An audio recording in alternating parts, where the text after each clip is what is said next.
Bonjour, bienvenue sur la vidéo du site Plaisir Arduino. Aujourd'hui nous abordons la matrice à LED 8 par 8. L'objectif est d'afficher des caractères. Je vous montre le résultat final. J'ai affiché Plaisir Arduino avec un délai d'une seconde entre chaque lettre. Ça va être l'objectif de cette vidéo. Donc au sommaire, je vous présente la matrice 1588BS, c'est le modèle que j'ai à la maison.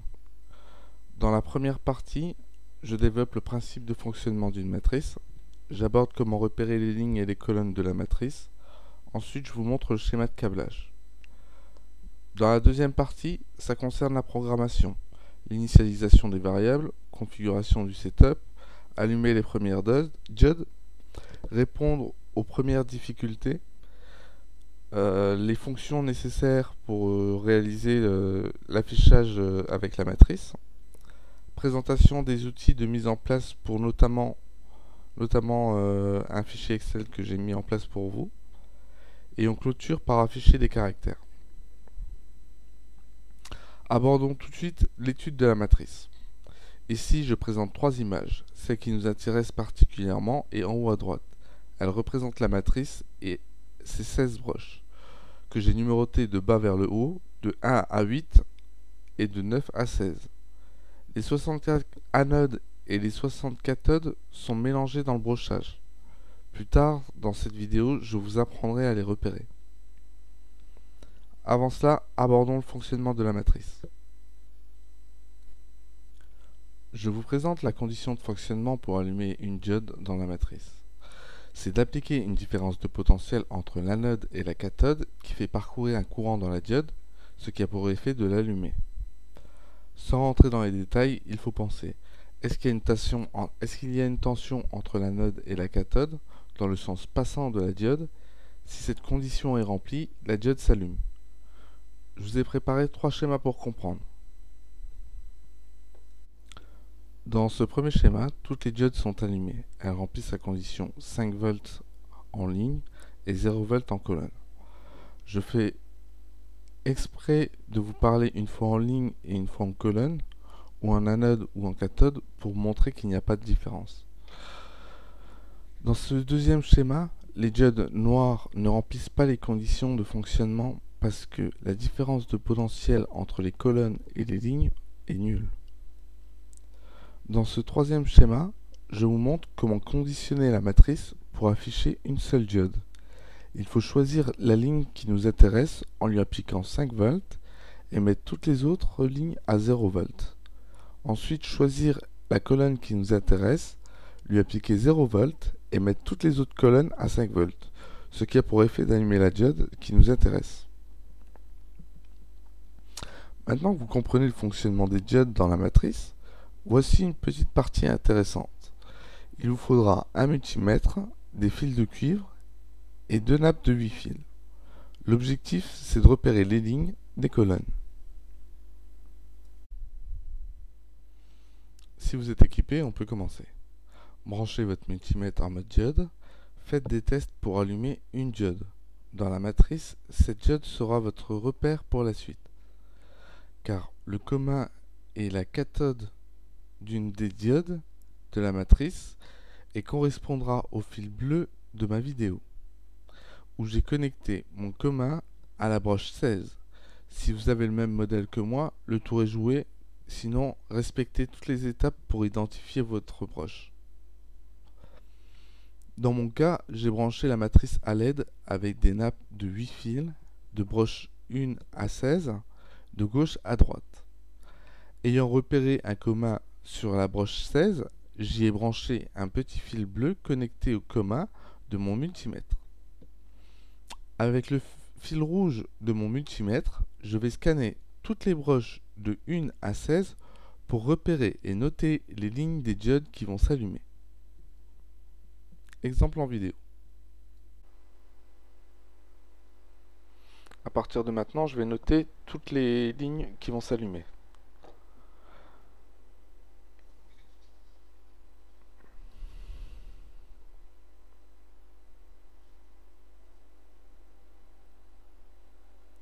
Alors voilà, broche 1, ligne 3, broche 2, ligne 6, broche 4, ligne 8,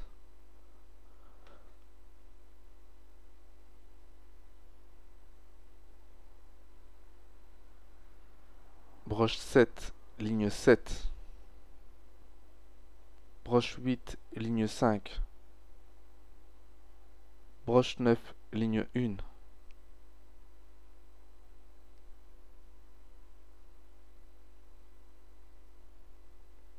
broche 12, ligne 4,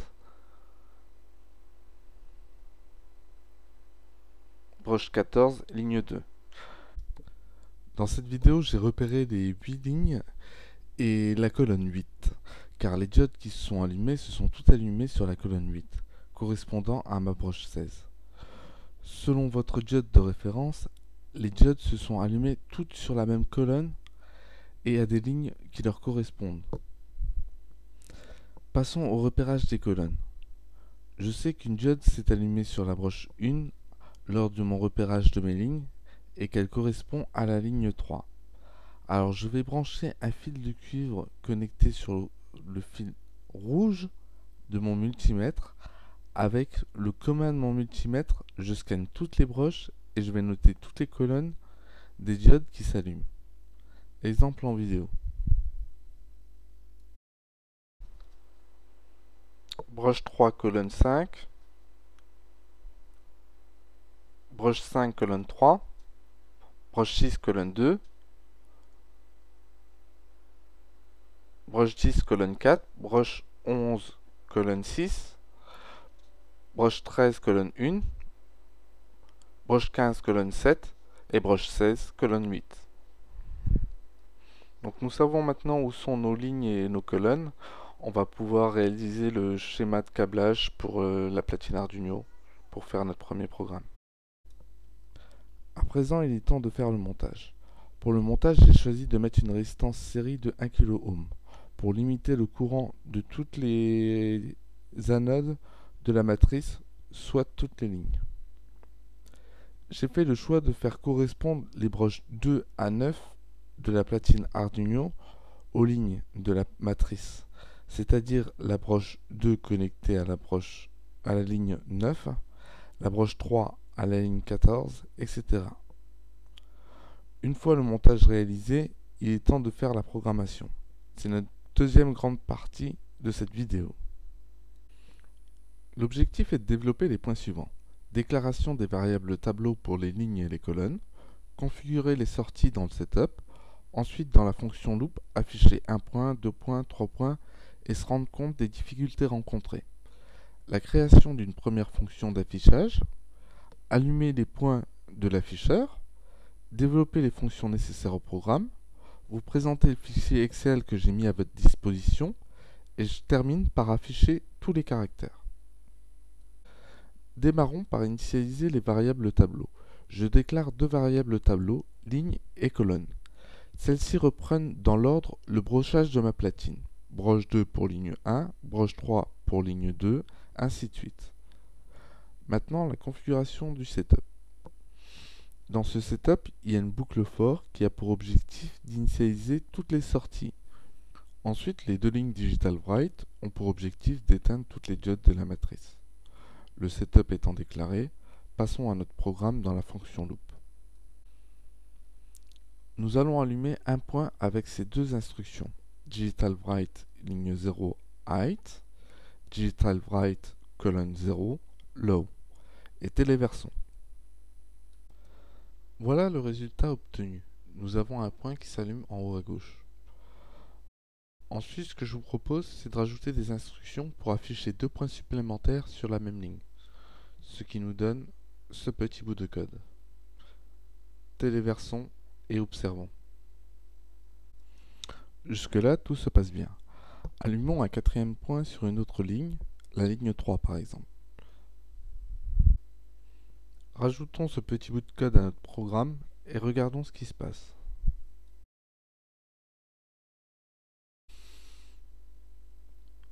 Voilà, je vous explique ce qui se passe. Les sorties de la platine conservent l'information de rester actives tant qu'elles ne reçoivent pas de contre-ordre.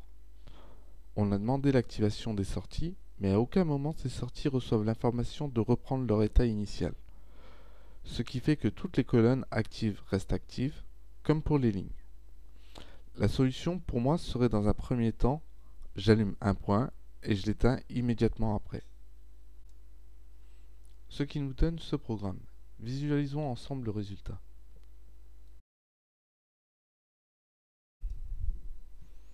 Maintenant, presque tout est rentré dans l'ordre.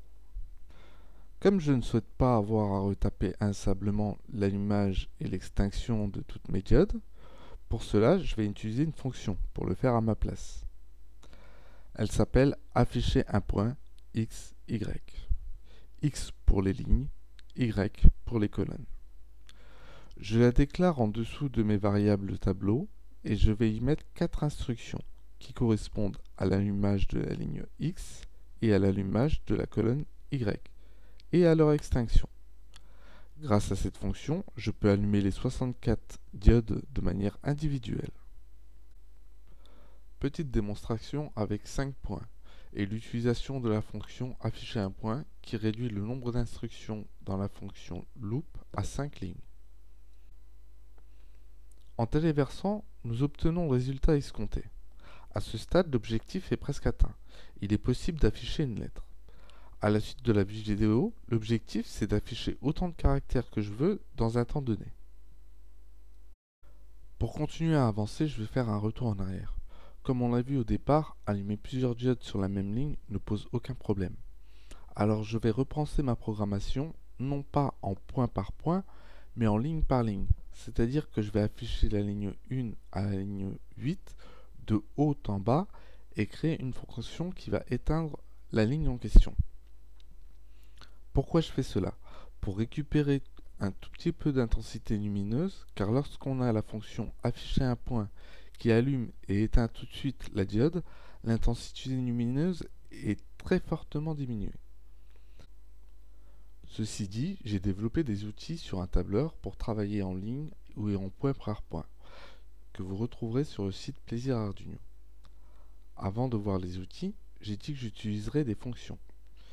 La première, c'est afficher un point x, y, que j'ai pur. Elle ne servira maintenant qu'à cela. La partie extinction des diodes est supprimée. La deuxième fonction, je la crée sous le nom de effacer. Son rôle est de réinitialiser la ligne et les colonnes qui ont été activées. Comment se présente-t-elle?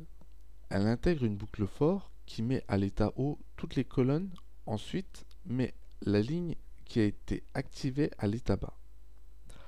Alors, on a une fonction d'affichage et une autre fonction d'extinction. Ceci est une première étape. Parlons de notre outil de travail.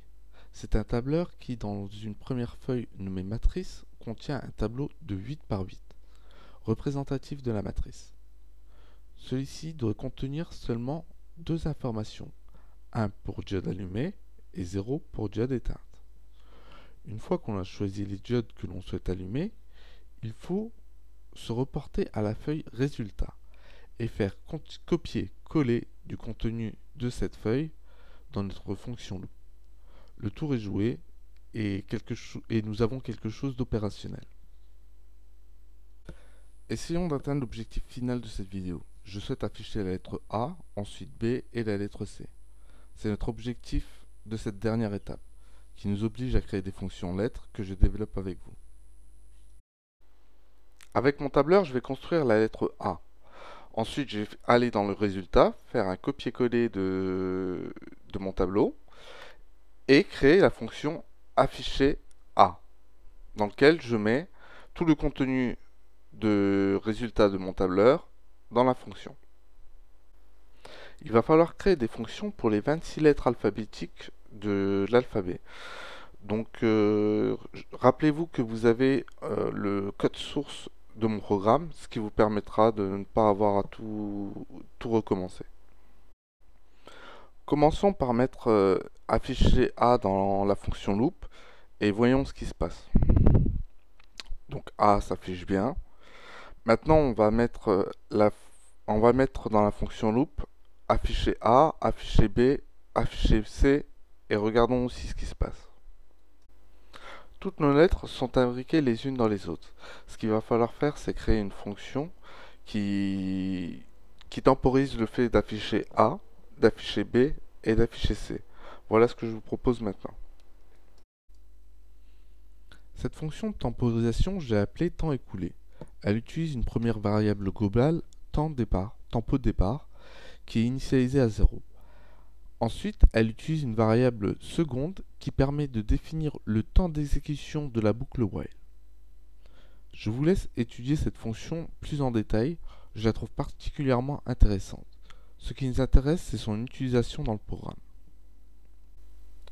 Notre programme final ressemble à celui-ci, une boucle while qui s'affiche le temps d'une seconde, et une fois que cette instruction est réalisée, le programme continue vers la boucle suivante. Nous avons obtenu le résultat escompté, d'afficher les 3 premières lettres de l'alphabet. Le résultat final ressemble clairement à ce que je vous proposais en début de vidéo. Je termine en affichant Plaisir Arduino avec un délai d'1 seconde.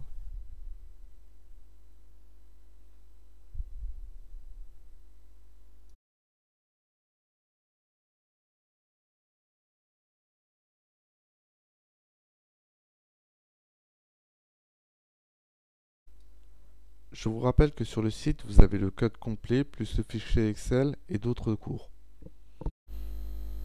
Merci d'avoir suivi cette vidéo. D'autres vidéos sont en cours de préparation, donc je vous invite à vous abonner, commenter et à liker celle-ci.